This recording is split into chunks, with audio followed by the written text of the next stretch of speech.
Morgan State University in Baltimore, Maryland recently demolished a massive brick wall that had stood for over 80 years. The wall was originally erected by white residents in response to the growing number of black people attending Morgan State, a historically black institution.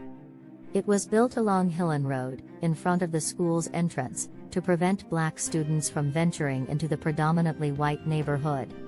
The wall remained for decades, even as Morgan State students fought for civil rights in the 1960s, staging one of the nation's first anti-segregation sit-ins at the Northwood Shopping Center across the street from the campus. In recent years, the wall had become a symbol of hate and a painful reminder of the school's history of racial segregation. As part of a major reconstruction and expansion at the university called Morgan Momentum, the wall was finally demolished. University President David Wilson said, "We had no choice but to tear it down. It was time for us to tear down that hate." The wall was constructed after years of debate and opposition. Residents and neighborhood associations in the predominantly white city had already opposed the school when it moved to its current location in 1917.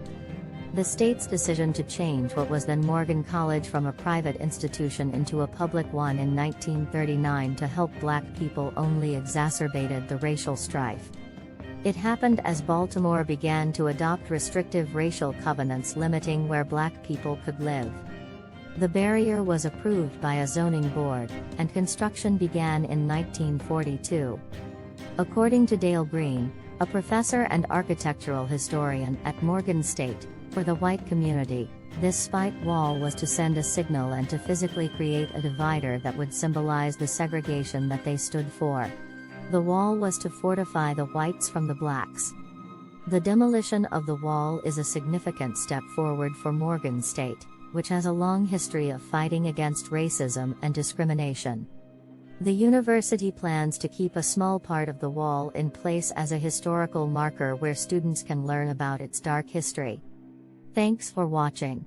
Empowering through education and information. If you like our work, please consider subscribing.